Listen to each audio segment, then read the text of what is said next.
정용실의 뉴스 브런치.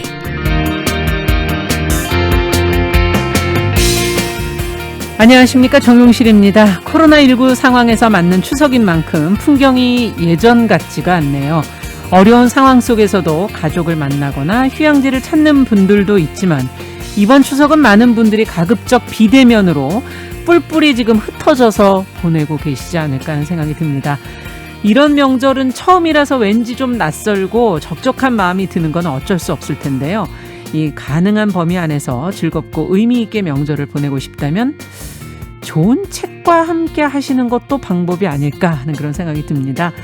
너무 흔하고 별거 아닌 제안인데 이렇게 생각하시는 분도 계시겠지만 우리가 일상에서 또는 쉬는 시간이 생겼을 때 책 한 권에 푹 빠져 제대로 읽어내기가 쉬운 일은 아니지요.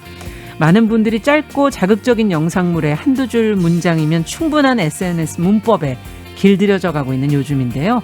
좋은 책을 통해서 긴 호흡으로 나 자신과 세상을 그리고 시대를 읽어내려가는 시간을 갖는 건 특별한 일이 될 수 있습니다. 자, 정용실의 뉴스 브런치 추석 기획 달라진 추석 다르게 보냅시다. 10월의 첫 번째 날 10월 1일 목요일 순서 시작합니다. 일단 안부 전화만 하고 형님들한테 그리고 집에서 지내기로 했어요. 가족끼리 모이려고 가려고 해요. 무지요. 이 서울 사람들은 너무 바쁘잖아요. 이게 명절 때 아니면 모이기가 너무 힘들잖아요. 많이 돌아다니는 못하겠죠. 코로나 때문에. 가족끼리 같이 있으면서 맛있는 것도 많이 해먹고 그래야 되겠죠. 여기서 안 세요. 시골 가니까 전라남도요. 저는 보성. 우리 엄마가 있으니 가야 돼. 네, 우리 엄마하고 같이 그냥 앉아서 이야기하고 해놓은 거 먹고 이랬죠 뭐. 성편도 만들어 놓은 거 있고 전도 붙여놓은 거 있고 그냥 그런 거 다 먹고 지내고 있는 거예요 그냥. 고향에는 못 가고요. 서울에서 친척들끼리 연락하면서 보내려고 생각하고 있습니다. 이번 추석만큼은 고향 같은 거 자제하시고 영상통화를 하시든가 하면서 잘 이렇게 한번 헤쳐나가 봅시다. 저는 이제 시댁 가야 될 것 같아요. 그냥 못 간 지 오래돼서 잠깐 다녀오려고요. 이제 시댁 가는 게 어려운 일이니까 여자들 다 똑같은 마음이 아닐까 생각이 들고요. 아쉬운 점도 많죠. 이렇게 서로 더 날씨도 좋고 가을이라 더 많이 이제 더 돌아다닐 수 있는데 여행을 가거나 이런 것들을 못 하게 되니까 제한이 많이 돼서 아쉬워요. 조심해달라고 정부에서 그러니까 좀 더 아무래도 가기가 좀 그래서 안 가기로 했어요. 좀 아쉽긴 한데 또 다음 추석 명절도 있으니까 그러려고 기대하고 있어요. 다음 명절에 내려가야겠죠. 제가 고향이 강원도 철원이거든요. 강원도는 아직은 그렇게 확진자가 많지 않고 저만 좀 방역 조심하면 충분히 뵈러 갈 수 있을 것 같아서. 네. 할머니, 할아버지를 찾아뵙자라고 하셔가지고 이동할 예정입니다. 염려되는 부분은 있어요.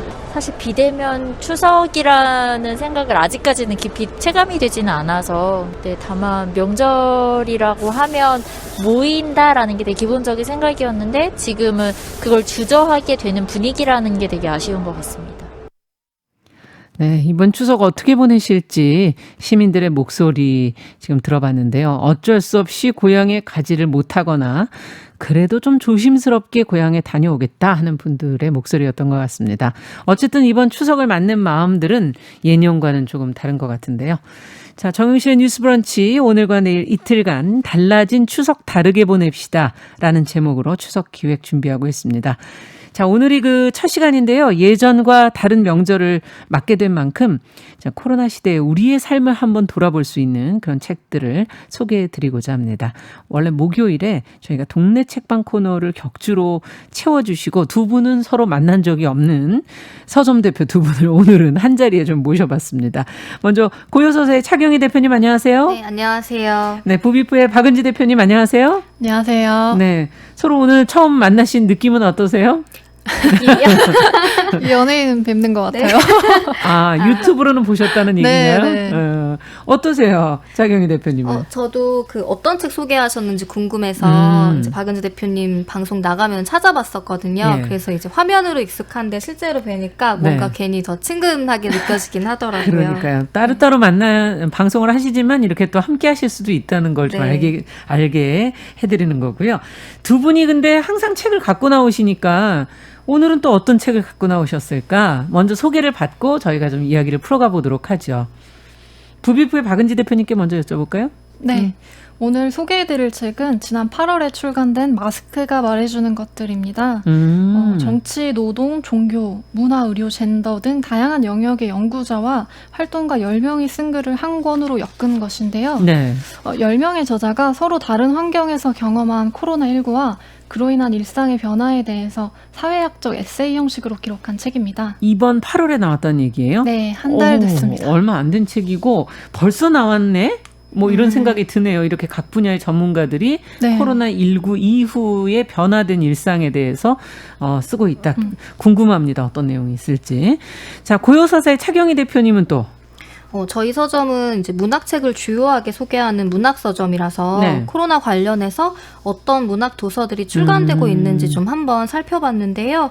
팬데믹 상황 이후 거의 실시간으로 기록을 남겼거나 아니면 자신의 작품의 현 상황을 반영하는 시도들이 돋보이는 책들이 최근에 연달아 출간되어서 좀 골라봤습니다. 빠르네요. 네, 하나는 이제 빌 헤이스라는 작가의 사진 에세이 별빛이 떠난 거리라는 책이고요. 네. 다른 하나는 김초엽, 듀나 등 작가 6명이 참여한 SF 소설집 팬데믹 6개의 세계라는 SF 책입니다. SF 책도 있군요. 네. 자, 코로나가 사실 시작된 것은 뭐 1월이고 네. 2월부터라고 쳐도 2월 말 3월부터 사실 이제 좀 본격화되기 시작했었고 이후 상황이 이렇게 실시간으로 작품에 반영이 된다는 건 정말 예전에는 생각할 수 없었던 일인데. 네, 맞습니다. 이 코로나가 전 세계적으로 퍼져가면서 결국 지난 3월 11일에 팬데믹이 선언됐는데 사실 이게 21세기 인류에게 닥친 굉장히 이례적인 상황이잖아요. 근데 이런 상황을 좀 빠르게 인식한 작가들이 코로나 관련 작업을 이렇게 책 출간으로 네. 빠르게 이어지고 있는 게 저한테도 좀 개인적으로 신기하게 느껴지더라고요. 상황을 좀 생각해 볼 수 있고 정리해 볼 수 네. 있는 그런 계기가 되지 않을까 하는 생각이 듭니다. 자, 그럼 박은지 대표님은 이 책 마스크가 말해주는 것들을 고르신 이유를 좀 들어보죠. 네, 그 서점가에도 포스트 코로나나 뉴 노멀을 내세운 책들이 많이 나와 있는데요. 세계적인 석학들의 미래 전망처럼 거대 담론을 다루거나 새로운 경제 질서의 측면에서만 접근하는 경우가 좀 많은 것 같습니다. 그렇죠. 네, 위기를 새로운 성장 동력의 기회로만 여기는 모습도 보이고요. 그렇다 보니까 어떤 개인들의 경험은 다뤄지지 않고 또 기억되지 않는다는 생각을 해보게 되더라고요. 네. 네, 오늘 소개해드릴 책은 지금을 살아가고 있는 사람들의 구체적인 경험을 통해서 우리 사회가 놓치고 있는 것 혹은 외면하고 있는 것은 무엇인지 또 어떤 방향으로 나아가야 할지 화두를 던지는 책입니다. 네. 전례 없는 시대 속에서도 바닥으로 가라앉지 않았으면 하는 이야기들이 담겨 있어서 한번 가지고 와봤습니다. 그래요. 우리가 힘든 상황에서 그 힘든 부분이 무엇인지 바로 제대로 쳐다보고 그 문제를 좀 직면해서 고민해서 풀어가야 되는 게 맞는 것 같아요. 좋게만 미화할 수도 없는 게 현실인 것 같고요. 자, 그래서 책의 부제가 코로나19와 일상의 사회학 이렇게 돼 있는 거군요. 네, 책 속에서 우리는 코로나 시대를 사는 다양한 사람들의 저마다 다른 일상을 들여다볼 수가 있는데요. 코로나 확산세에도 재택근무를 할 수 없는 노동자나 동선 공개로 조리 돌림을 당하는 확진자, 아니면 장애인 아들과 3살 손녀, 또 항암 치료 중인 남편을 동시에 돌봐야 하는 노년 여성의 이야기 등이 펼쳐집니다. 10명의 저자는 이런 구체적인 경험들을 통해서 코로나19가 제기하는 문제들을 따라가는데요. 생활인으로서 자신들의 경험과 또 연구자로서의 시선이 섞이면서 포착해내는 지점들이 어렵지 않게 읽힙니다. 네. 자, 어쨌든 이게 장르는 지금 가져오신 게 조금씩은 다르지만 코로나 시대에 대한 어떤 기록이라는 점에서는 책들이 다 공통점이 있는 것 같고, 차 대표님이 골라오신 별빛이 떠난 거리, 이제 하나씩 좀 들어가 볼까요? 어떤 책입니까? 네, 이 사진 에세이 별빛이 떠난 거리는 그 코로나 시대의 뉴욕 풍경이라는 부제를 달고 있는데요. 이 작가 빌 헤이스는 프리랜서 사진가이자 작가입니다. 그가 이제 3월 팬데믹 선언 이후에 약 8주 동안, 그러니까 초고를 정리하기까지는 8주가 걸렸고, 이제 이야. 책에는 총 약 100일간의 기록이라고 쓰여 있는데, 네. 그 짧은 기간 동안에 굉장히 급격히 변한 뉴욕의 삶과 풍경을 사진과 일기 형태의 짤막한 글로 기록을 했습니다. 예. 이 빌 헤이스는 이전에 인썸니악 시티라는 책이 국내에 번역됐는데요.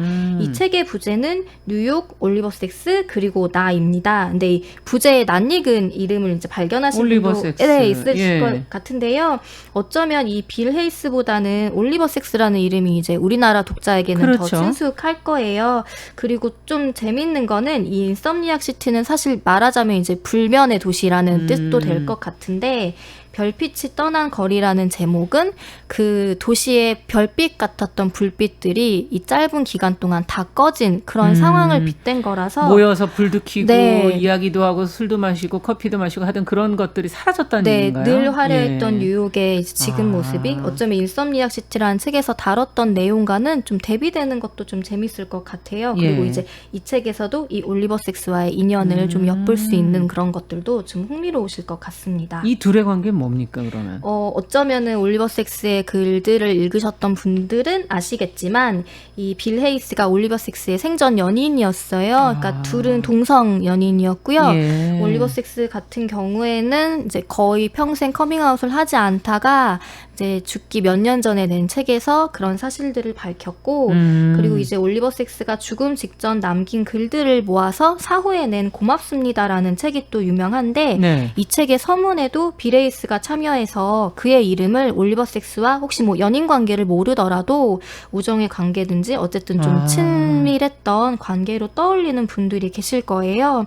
근데 이 책 별빛이 떠난 거리에서도 올리버 섹스에 관한 기억들을 이제 발견하실 수 있는데, 그 개인적인 생각에는 어쩌면 이제 빌 헤이스가 이 책을 쓰게 된 계기도 올리버 섹스의 영향이 있지 않았을까 싶은 대목들이 있더라고요. 그러니까 뭐 예를 들자면 죽기 전에 올리버 섹스가 이제 빌 헤이스에게 우리가 할 수 있는 일은, 최선의 일은 쓰는 거야. 그리고 이제 지금 이 시대에 사는 게 어떤 건지에 대해서 쓰는 게 우리가 할 수 있는 일이다. 이런 얘기를 한다거나, 그렇군요. 그리고 빌 헤이스에게 일기를 꼭 써야 돼. 라고 강조를 했다라고 이 책에 이제 적혀 있기도 그런 하더라고요. 자극을 받아서 이 네. 책이 나오게 된 거고, 그 시대를 그냥 네. 쓰는 일을 우리가 해야 할 일이다라고 네. 생각을 한 거군요. 참 근데 이렇게 예측 불허 상황에서 뭔가를 정리해서 글을 네. 쓴다는 거는 생각이 정리됐을 때 하는 거 할 수 있는 게 아닐까 하는 저는 생각이 들거든요. 네, 저도 이 책이 나온 걸 보고 좀 감탄했던 점이 그 점인데요. 사실 저를 비롯한 대다수의 사람들은 이 상황이 끝나기만을 좀 기다리고 있는 그럼요. 것 같아요. 그래서 만약에 기록이 나오더라도 이 상황을 통과한 다음에 이제 그것들을 정리하지 않을까 그런 생각을 했는데, 빌 헤이스 같은 경우에는 이 시간을 그냥 흘려보내지 않고 자신만의 방식으로 성실히 기록을 했다고 볼 수 있는데요. 사실 사진과 일기라는 소개만 들으면 이 책에서 어떤 깊이를 발견하기가 힘들지 않을까라고 그렇죠. 생각하는 독자분들도 계실 것 같아요. 근데 저 역시 사실 좀 낮은 기대를 가지고 가벼운 마음으로 좀 책을 읽기 시작했는데, 뭐 우리 모두가 지금 비슷하게 겪고 있는 상황이니까 뭐 아무리 대단한 작가라고 해도 별다른 경험이 있을까 약간 이런 생각을 했죠. 그렇죠. 근데 다 읽고 나서 이게 진짜 읽고 나면은 별거 아닌데, 별거 아닌 내용은 맞는데 이 안에 엄청 별거가 있구나라는 좀 그런 이야. 감탄 같은 걸 별거 하기도 아닌 것 했어요. 같은데 별게 있다. 네. 네. 그거 궁금하네요.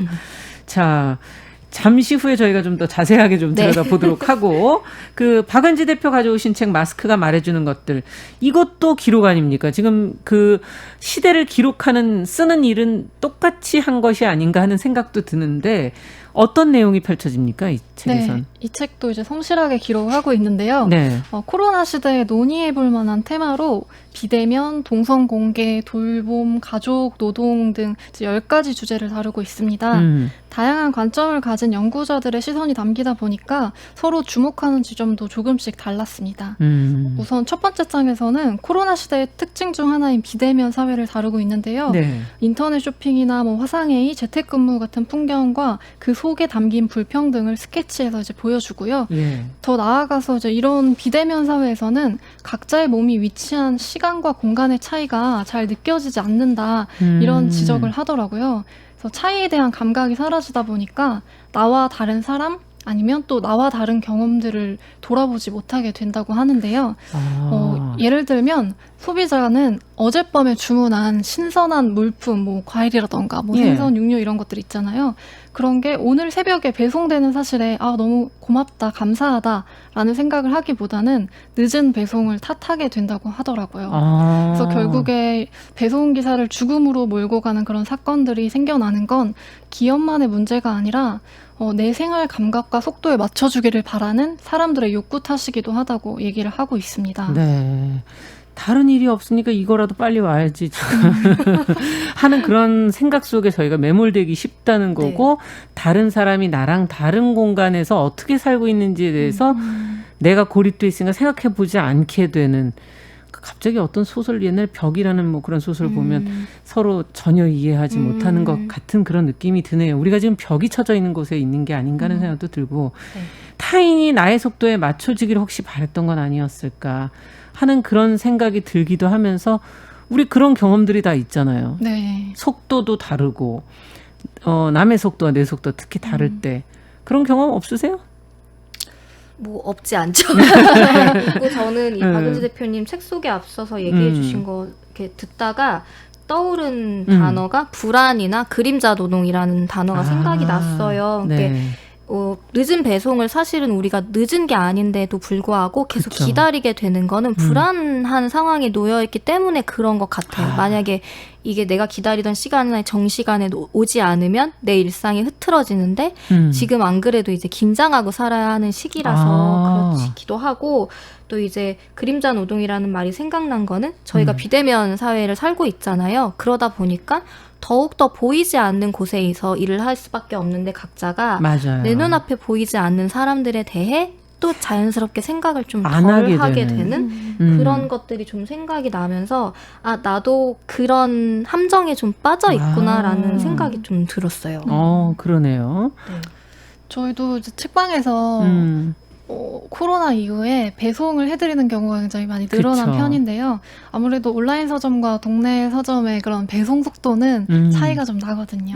그러니까 온라인 서점 같은 경우에는 아침에 오전 일찍 주문하면 저녁에 받아볼 수도 있잖아요. 네. 그런데 사실 동네 서점에서는 그런 일단 재고도 없으면 확보를 해야 되고요. 그렇죠. 그래서 뭐 빨라야 하루 이틀 더 늦어질 수도 있는데 이제 그런 부분에 대해서 손님들이 좀 불편해하셨던 경험도 있었고요. 또 반대로 제가 예전에 회사를 다닐 때는 이제 그 타인이 저한테 맞춰줬으면 좋겠다는 생각에 이제 업무 관련된 메일 같은 걸 보낼 때 제가 할 말을 다 쓰고서 마지막에 빠른 회신 부탁드립니다. 이런 걸 너무 당연하게 쓰지 않았나 하는 생각을 해보게 되더라고요. 네. 정말 저희가 인식하지 못하면서 내 위주로 생각했던 것들이 참 많았구나 하는 것도 지금 다시 한번 느껴지는데 코로나 이후에 이제 모든 걸 이렇게 주문해서 인터넷으로 받고 하는 상황에서는 한 번은 돌아봐야 될 부분이 아닌가 하는 생각도 들고요. 근데 또 한편으로는 앞서 얘기해 주신 것처럼 그 불안이라는 것이 과연 코로나 이전에는 전혀 없었던가 하는 그런 생각도 다시 한번 해보게 되는 그런 순간인 것 같아요. 네, 맞습니다. 이 코로나 이후에 택배 물량이 많이 늘어났지만 이 배송기사들의 열악한 노동 환경이라던가 아니면 처우는 이미 전부터도 존재를 해왔었는데요.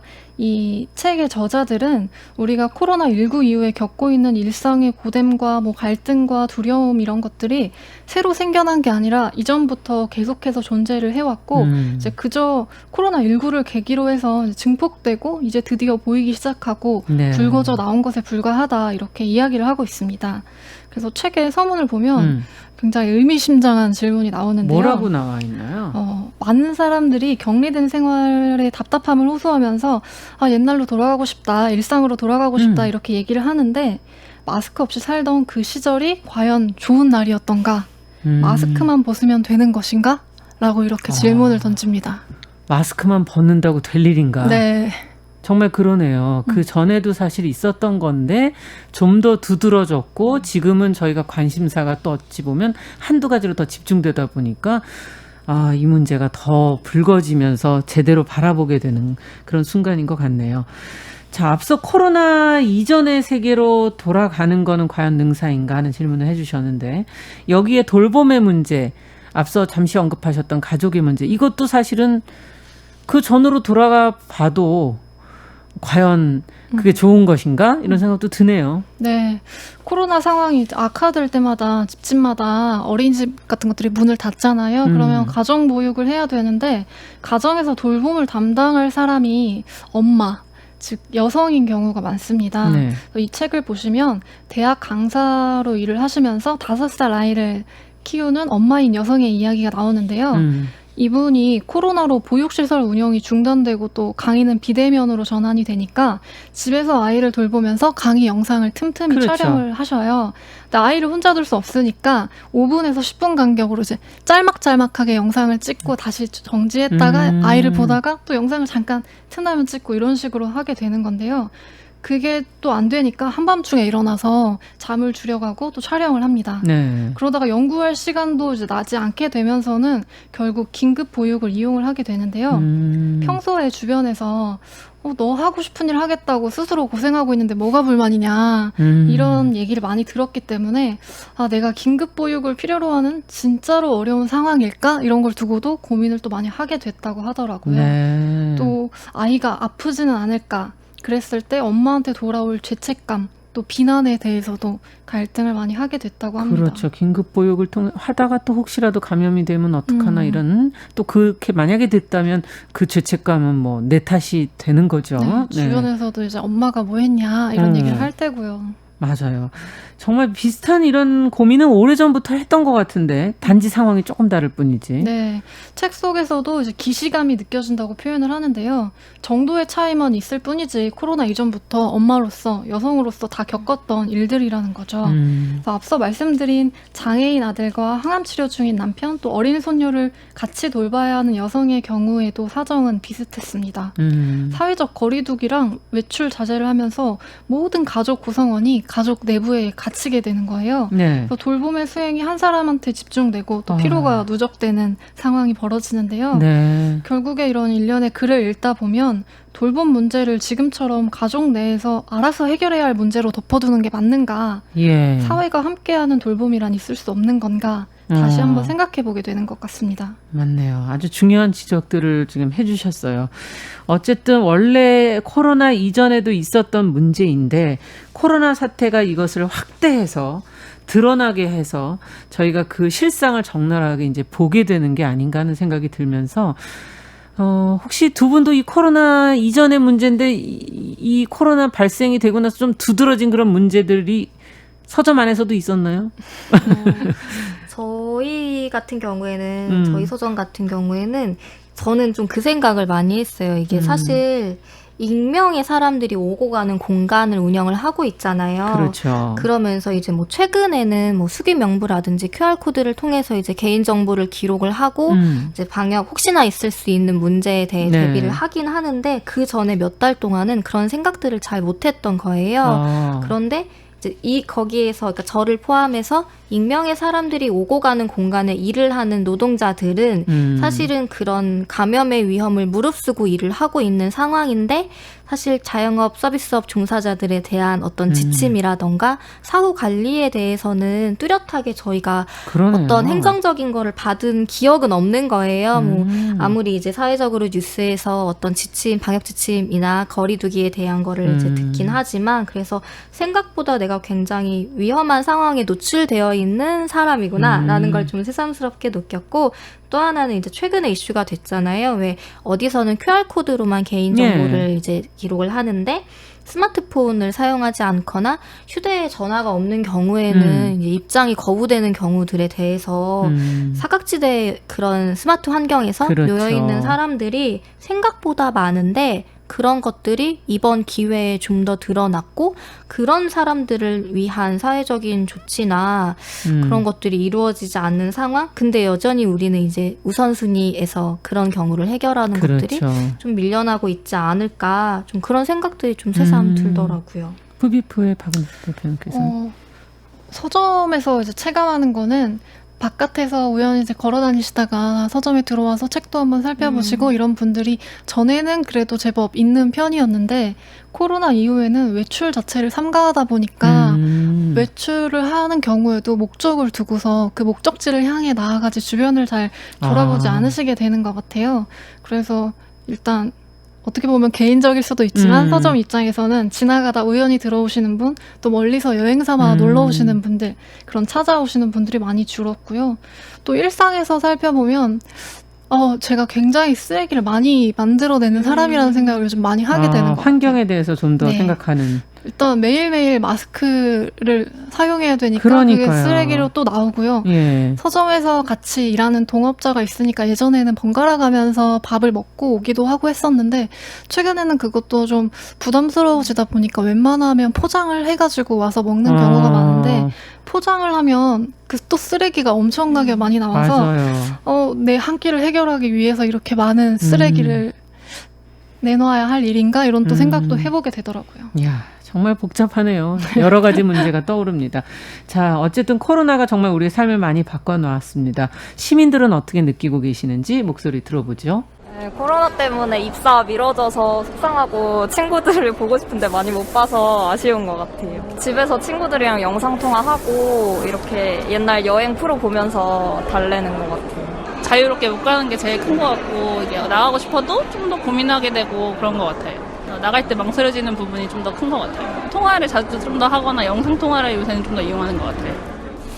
정말 많은 걸 바꾸는데 일단 집에서 못 나가게 만들었고, 그리고 집에서 나갈 때 죄책감이 들게 만들었고, 집에서 1년 동안 아무것도 안 하게 되는 모종의 해방감도 만든 것 같기는 해요.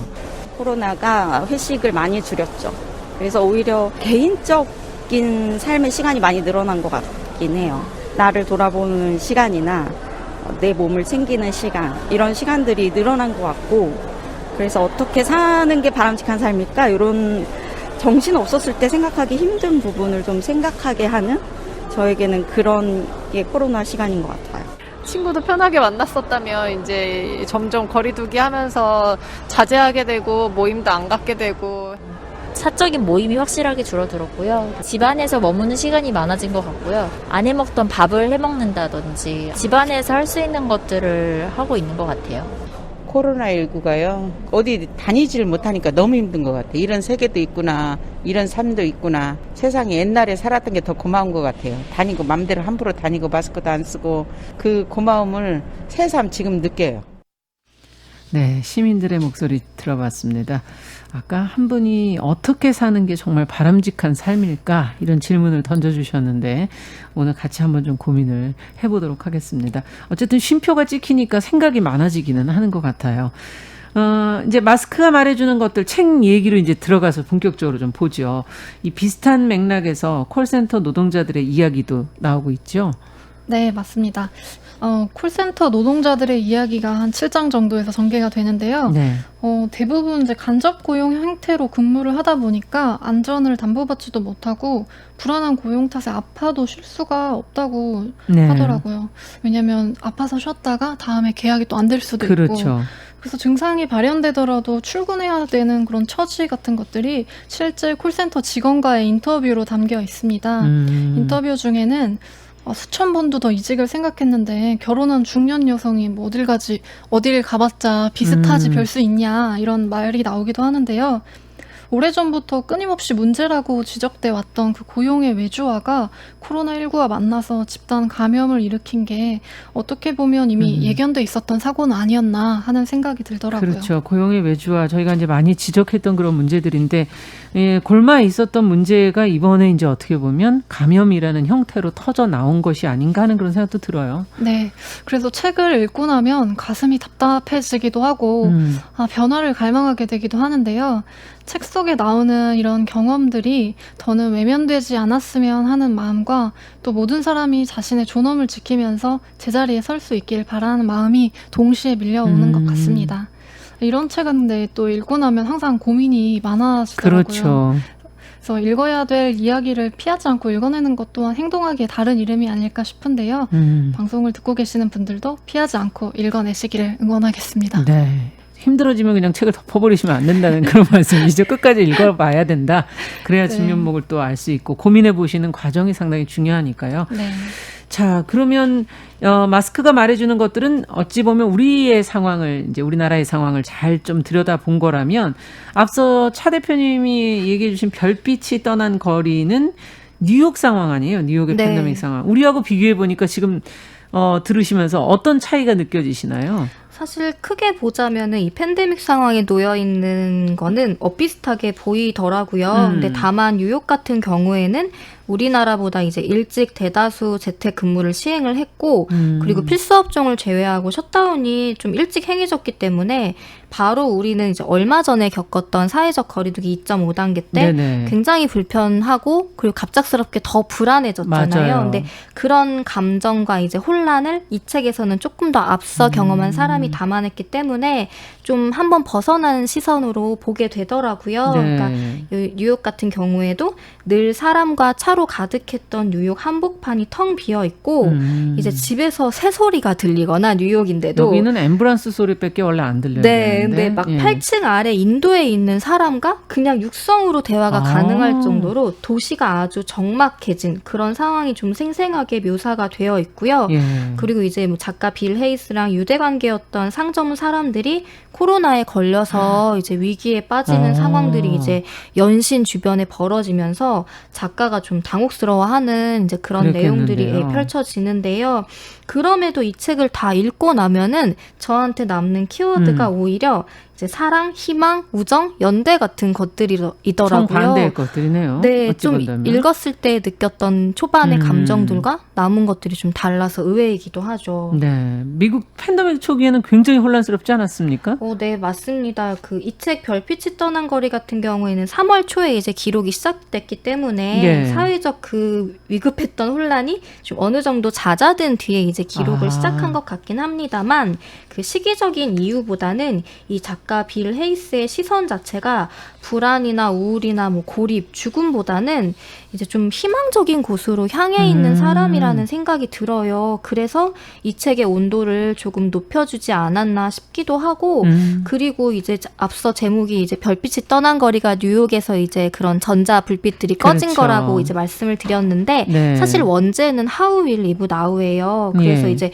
아까 왜 시민 인터뷰 중에 우리가 어떻게 살아야 되는지에 대해서 질문하셨잖아요. 네, 그런 분도 있잖아요. 근데 빌 헤이스 자체도 그런 질문을 던지면서 이 책을 썼던 것 같아요. 원제를 이제 봤을 때 추측을 해보자면은, 근데 이제 빌 헤이스는 거리에서 만나는 사람들을 찍는 사진가인데 그의 시선이 머무는 곳들이 고요한 도심 안쪽에서 이제 바닥에 나뭇잎이나 돌, 나뭇가지로 만다라를 장식하는 여성을 우연히 만나거나 아니면 어린 딸과 춤을 추는 나이 많은 아빠, 그리고 개인적으로 굉장히 감동스러웠던 에피소드였는데 입구를 사람들이 못 들어오게 통제하면서도 밖에서 손님들이 저 어떠한 책 찾아주세요 라고 하면 직원들이 직접 찾아서 이제 그 입구로 갖다 주고 계산 같은 경우에도 장갑을 낀 손으로 카드를 주고 받고 이렇게 하면서도 문을 여는 독립서점에 대한 얘기가 나와요. 그러니까 야, 우리도 자칫하면 이럴 뻔했네요. 네,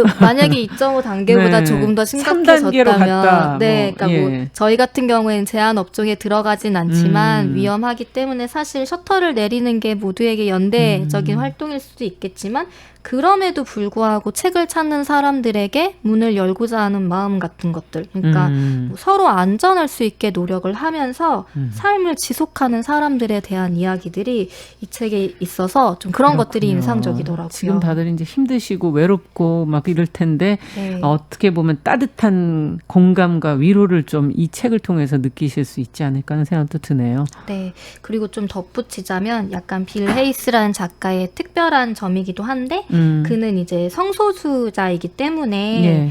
자연스러운 것 같아요. 그런 생각들이 이 작가가 HIV 치료제가 없던 시절을 회상을 하더라고요. 근데 그 당시에는 이 치료제도 없고 전염을 막을 수 있는 방법도 개발이 되기 전이었잖아요. 그렇죠.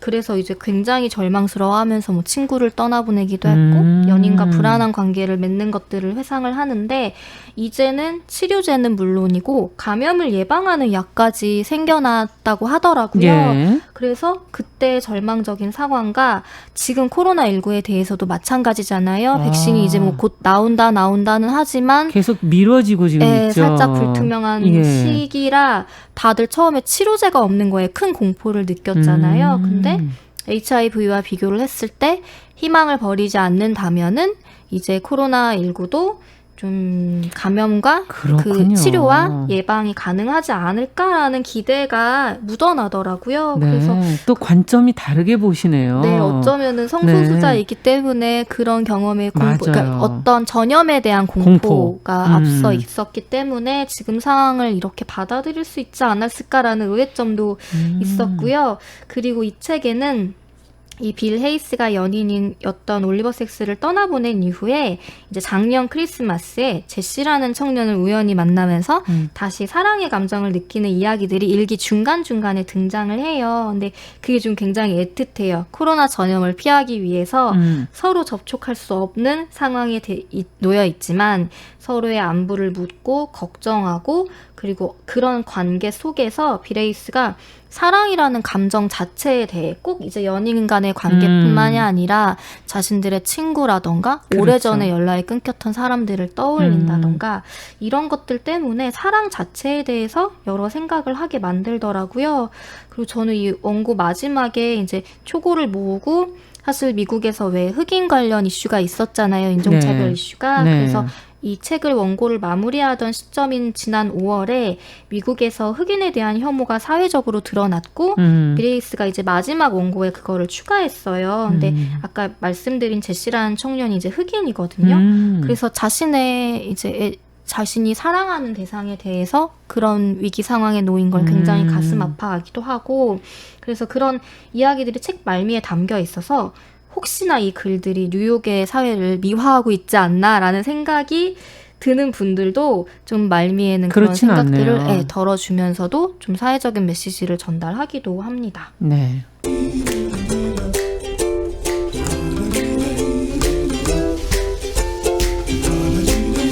정용실의 뉴스 브런치 추석 기획 달라진 추석 다르게 보냅시다. 코로나 시대의 한과의 동네 책방에서 따로 또 같이 건강한 생각을 나눕니다.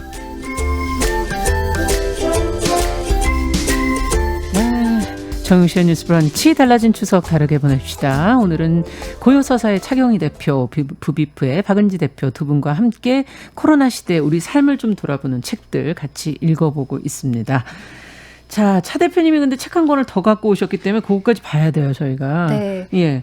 저희가 보통 동네 책방 코너가 10분 이내여가지고 늘 한 권에 대해서 소개를 해드리지만 사실 맞아요. 좋은 신간들이 많이 나오기 때문에 제가 개인적으로 좀 욕심을 좀 부려보는 편이었는데 짝을 지워 오시기도 하고 그러셨잖아요. 근데 오늘은 좀 충분하게 두 권을 소개해드릴 수 있을 것 같아서 특집 방송 덕분에 한 권을 더 준비를 했습니다. 이 별빛이 떠난 거리는 이제 팬데믹 한가운데의 상황을 있는 그대로 기록했던 에세이라면은 이번에 소개해드릴 책은 팬데믹 이후의 미래를 상상해보는 SF 소설집입니다. 이 제목은 팬데믹 6개의 세계이고요. 김초엽, 듀나, 정소연, 김희환, 배명훈, 이종산이라는 작가가 쓴 SF 단편 총 6편이 담겨 있습니다. 네. 박은지 대표님은 어떠세요? SF 장르 좋아하세요? SF 소설은 저한테는 왠지 모르게 좀 멀게 느껴지고 그런 장르였는데요. 최근 몇 년 사이에 좀 친밀하게 느껴지는 것 같아요. 근데 거기에는 이 김초엽 작가의 힘도 굉장히 크지 않았나 하는 생각이 들어요. 네. 장르 소설이면서도 지금의 현실을 들여다보게 하고 또 상상해보게 하는 것 같아요. 네. 최근에 그 정세랑 작가의 아미 오브 키어라는 소설이 언니밖에 없는 라는 거기에 실려 있어서 읽었는데 너무 재밌어서 깜짝 놀랐어요. 요즘에 또 이 장르 소설, SF 소설 좋아하시는 분들도 많이 늘었다는 생각이 드는데 이 현재 상황인 팬데믹을 소재로 했다니까 보통 SF 하면 좀 먼 얘기니까 가상의 미래 아니면 또 과거의 얘기거나 이런데 지금 현재 상황을 가지고 썼다는 것이 저는 좀 새롭거든요.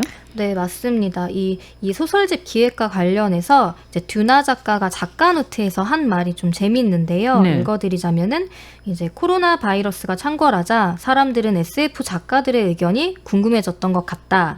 그리고 이제 예언자로서 SF 작가들은 적중률이 별로다. 그래도 운 좋게 맞아 떨어지는 작품들이 있어서 체면을 세워주는 것일 뿐이라고 이렇게 약간 냉소적으로 적극적으로 적고 그러네요. 있는데요.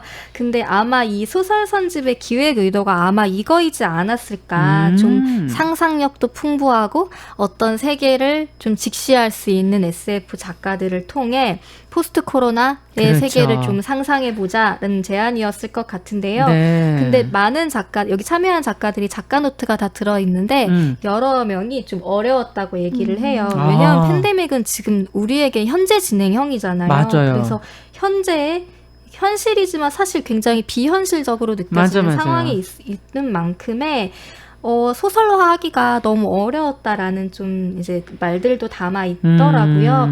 하지만 어쩌면 SF라는 소설 장르이기 때문에 담아낼 수 있는 이야기들이 있지 않을까 그런 생각을 하면서 좀 읽었습니다. 네, 사실 이 소설가들의 상상력을 가지고 미래를 생각해보는 것, 인문학적으로 뭐 역사를 보면서 이렇게 하는 것과는 또 다른 재미가 있을 것 같고 도리어 정말 더 잘 맞을 텐데 적중률이 높지 않을까 뭐 이런 기대를 하게 되는데. 자, 코로나19를 예견했다고 주목받았던 딘 쿤츠의 소설 어둠의 눈도 사실 40년 전에 쓰인 작품이라서 한동안 좀 화제가 많이 되지 않았습니까? 네, 사실 지금까지 코로나와 연관지었던 이제 소설들은 뭐 까미의 페스트나 딘 쿤츠의 소설처럼 전염병이라는 재난 상황 자체를 다룬 작품들이 그렇죠. 주로 언급이 됐는데요. 그런데 이 책 팬데믹 6개의 세계 같은 경우에는 이보다 한 걸음 더 나아가서 전염병 대유행 이후의 세계를 그려내보고 있습니다. 근데 여기에 앞서 말씀드렸듯이 어려운 과제였을 것 같은데 작가들에게 굉장히 좀 저는 만족스럽게 읽었거든요. 그래요? 그러니까 개인적으로는 SF 소설을 일반 소설보다 어려워하기도 하지만 이 책 같은 경우에는 작품 스타일이 다 다르고 이제 그 안에 메시지들도 전부 달라서 한 편 한 편 읽는 재미가 굉장히 좋더라고요. 네. 그리고 팬데믹이라는 같은 상황을 놓고 작가들이 각각 다른 세계를 정말 다르게 독창적으로 창조를 했어요. 궁금하네요. 네, 그래서 굉장히 재미있게 좀 읽었습니다. 자, 그러면 인상적으로 읽으신 걸 한번 들어보죠. 네, 이 책의 가장 첫 번째로 실린 소설은 아까 이제 박은지 대표님이 말씀하신 김추엽 작가의 최후의 라이오니라는 작품인데요. 라이오니. 네, 이 책은 외계 행성을 배경으로 합니다. 이 복제된 신체에 자아를 이식하는 기술을 발명해서 불멸의 생을 얻은 존재들이 살던 어떤 거주 지역이 있는데 이들이 어느 날 돌연변이 복제에 의해 전염으로 인해 죽거나 행성을 떠나거든요. 그래서 그 거주 지역은 사실 멸망을 한 상황인데 여기에 찾아간 주인공인 로몬 쪽의 한 사람이 이곳 거주구를 점령한 기계들을 만나면서 자신의 복제 원본, 그러니까 로몬이라는 존재도 복제로 이루어진 이제 인간이거든요.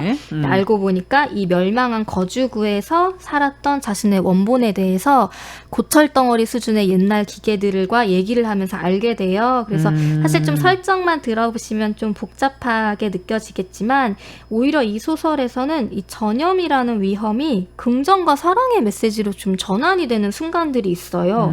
그래서 굉장히 의외의 좀 결말이 무척 뭉클하게 다가오기도 하고요. 그리고 정소연 작가의 미정의 상자라는 작품은 지난 8월 말에 권중욱 중앙방역대책본부 부본부장이 한 말을 실존 인물 아니에요? 네, 실마리로 삼아요. 그래서 그 기자회견 간담회 내용이 들어가 있는데 혹시 기억하시는 분들 계실지 모르겠지만 되게 의미심장한 말이었거든요. 만약 정말로 힘든 상황이 온다면 시계를 되돌리고 싶을 순간이 바로 오늘일 것입니다. 이 말에서 소설이 좀 출발을 합니다. 이야, 이렇게 또 대단하네요. 실제 했던 그 말에서부터 이야기가 펼쳐진다는 게. 어쨌든 지금 그래서 이제 코로나19가 크게 재확산되어서 거리두기 2.5단계 하기 바로 앞두었을 때 이제 했던 그 말로 맞습니다. 기억을 하고 있는데 그러니까 그때의 의미는 지금 여기서 바로 잡아야 한다라는 좀 강한 메시지였는데 이 소설 미정의 상자 같은 경우에는 주인공 미정이 코로나19로 사랑하던 연인을 잃고 홀로 황폐한 세상을 혼자 살아가는 이제 그런 내용인데 어느 날 우연히 좀 신기하게 생긴 상자를 주어요. 근데 그 상자를 주운 다음에 꿈인지 환각인지 모르겠는데 자꾸만 과거로 돌아가요. 그래서 눈을 뜨면 며칠 전, 그러니까 미정이 그 연인이 살아있을 때, 그리고 또 눈을 뜨면은 뭐 그 연인과 휴가를 떠나기로 했을 때 이런 식으로 거꾸로 시간이 점차 거슬러 올라가다가 근데 사실 이 미정은 자신의 연인이 어쩌면 자기 때문에 전염됐을 거라는 좀 죄책감을 갖고 있었거든요. 그래서 어떤 시점에서 결단을 내리는 이제 전개가 되는데 이게 좀 가슴이 아파요. 그래서 우리 모두가 선택을 되돌리고 싶은 순간이 과연 언제일까? 만약에 이 상황이 계속 지속되는 상황에서도 좀 그런 것들을 좀 무겁고도 아프게 생각을 해보게 하고요. 그리고 또 재밌는 거는 저마다 이제 시대 설정을 달리하고 있는데 배명훈 작가의 차카타파의 열망으로라는 소설은 제목이 웃기죠. 근데 뭔지 이게 모르겠어요. 네, 저도 차카타파가 뭐지 인물인가라고 생각을 했는데 21세기에 지금 인류가 비말 전염으로 인해 곤혹을 치른 거잖아요. 네. 코로나가. 그래서 이 비말 감염을 막기 위해 점차 파열음을 내지 않도록 언어 발화가 진화했다는 설정이거든요. 이야. 그래서 이제 실제 소설도 이제 치읓, 키읔, 티읕, 피읕, 자음을 다 뺀 상태로 쓰여 있어요. 전체 소설이. 소설이? 그래서 네, 이 작가 노트에서 작가가 한번 낭독을 해보는 것도 정말 미래인처럼 느껴지는 그런 점이 될 거다라는 얘기를 하더라고요. 이 발음할 때 침 많이 튀잖아요. 아, 그 침 튈 수 있는 발음들은 제외한 네. 언어가 발달할 것이다. 네. 야, 이건 정말 상상 가능한 일이다. 그죠? 그러면 한번 직접 저희도 한번 낭독의 재미가 있다니까 짧게라도 좀 읽어보죠. 네, 그럼 혹시 먼저 한번 읽어보시겠어요? 제가 먼저 할까요? 아, 저한테 시키시려고 네, 그러신 건가요? 그럼 발음에 줘보세요. 대한 그러면. 거는. 네. 네, 그러면 여기 그야말로 네. 그야말로 거기서부터 읽으라는 말씀이시죠. 그야말로 격음의 시대였다. 만나면 악수로 인사를 하고 한 그릇에 담긴 음식을 나눠 먹기도 하던 시절이었다. 남이 마시던 술잔에 술을 받아 마시는 붕습은 사극 여기저기에 등장한 닷에 이제 일반인들에게도 유명했다. 더지스그린이 미래 디스플레이로 주목받는 시대였고 자동문의 조자 손으로 누르는 스위치가 달려. 아, 이건 너무 느끼한데요. 저도 읽으려고 그러니까. 네. 아니, 그럴 거면 왜 굳이 자동문을 만든단 말인가. 예. 왜 이렇게 니글니글하죠? 네. 그리고 이제 제가 그 부분을 예. 읽어달라고 부탁을 드린 게 지금의 시대상을 미개하다고 다루고 있는 대목이거든요. 침을 거리에 뱉거나 악수를 하거나 사람과 한 숟가락으로 찌개를 먹는 걸 굉장히 미개했던 21세기 인류로 바라보는 시선? 그런 것들이 미래에서 좀- 이제 저희를 네, 바라보는 네. 거군요. 언어도 아예 달라진. 네, 거의 한 100년 이후의 미래라고 야, 나오더라고요. 참 상상력이라는 게 대단하네요. 야, 근데 저만 이렇게 팬데믹 이후를 준비할 수가 없잖아요. 난 두 분한테도 기회를 드리고 싶어요. 미리미리 파열음이 아닌 발음으로 연습을 해봐야 우리가 침 안 튀기면서 비말 전염이 안 되는 상태에서 대화가 가능하거든요. 연습 한번 해보겠습니다. 먼저 차경희 대표님께서. 네, 그럼 이어서 읽자면 네. 뭐 이런 대목이에요. 뭐 솔직히 나는 그 시대가 살짝 혐오스러웠다. 근대사는 영영 내 적성이 아니었을지도 모른다. 왜 하필 이 학교에 들어와 가지고 뭐 나는 역사학과는 어느 학교나 다 독 같은 줄 알았다. 너무 어렵네요. 더듬으세요. 네. 근데 뭐 이 학교에서 잘 다루는 시대와 저 학교에서 잘 다루는 시대가 다를 줄을 어떻게 안단 말인가. 이런 식으로 쓰여 있어서 좀 부담스러운. 학교도 근데 학교라고 읽어야 되겠는데요? 네, 맞아요. 그 그쵸. 쌍기역 발음도 너 없기 안 때문에. 되니까. 네. 야, 이거 그럼 한번 이 아나운서들도 다 바뀌어야 될 것 같다는 생각도 들면서 네. 마지막으로 박은지 대표님도 한번 네. 기회를 드리죠. 적응하실 수 있는가? 팬데믹 이후 상황을 적응하실 수 있는지. 시험 보는 것 같아요. 사극이었다. 근대에 만든 조선시대 배경 역사물이었다. 나는 화면 앞에 가까이 다가앉은 서한지가 이렇게 말하는 것을 보고 들었다. 동조가여 주시옵소서. 깜짝 놀라 그 자리에 우뚝 멈춰 섰다. 어깨도 중 늘어졌을지 모른다. 부드러웠나요? 너무 잘하시는데요. 네, 의외로 박은지 대표가 팬데믹 자연스럽게. 이후의 네. 삶을 더 편안하게 하실 수 있을 거라는 그런 예상이 됩니다. 수고하셨습니다. 감사합니다. 이런 작품들이 계속 나오겠죠, 앞으로도. 네, 그럴 것 같습니다. 자, 오늘은 코로나 시대의 우리 삶과 사회를 돌아볼 수 있는 책, 마스크가 말해주는 것들, 그리고 별빛이 떠난 거리, 그리고 SF 단편집 팬데믹 6개의 세계, 이렇게 3권의 책을 가지고 이야기 나눠봤습니다. 두 분 끝으로 이렇게 함께 해보시니까 어떠세요? 소감, 느낌 한 말씀씩? 저는 오늘 차 대표님이 소개해 주신다고 하신 책을 일부러 안 읽고 왔거든요. 예. 소개해 주시는 얘기를 듣고 나서 읽으면 더 재밌을 것 같아서 안 읽고 왔는데 오늘 끝나고 집에 가자마자 바로 읽어봐야 될 것 같아요. 특히 그 팬데믹을 먼저 꼭 읽어보겠습니다. 네.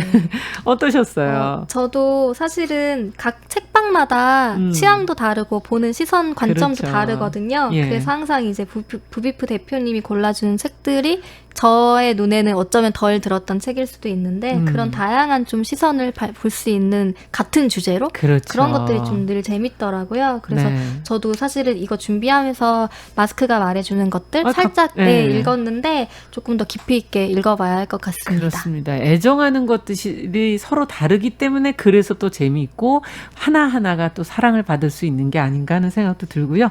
자, 추석 특집 동네 책방, 부비프의 박은지 대표, 고여서사의 차경희 대표 두 분과 함께했습니다. 시간 내주셔서 감사합니다. 감사합니다. 고맙습니다. 자, 10월 1일 목요일에 보내드린 정용실의 뉴스 브런치 추석 기획, 달라진 추석 다르게 보냅시다. 이제 마칠 시간이 됐고요. 내일은 추석 특집 초대석을 저희가 준비해 놓고 있습니다.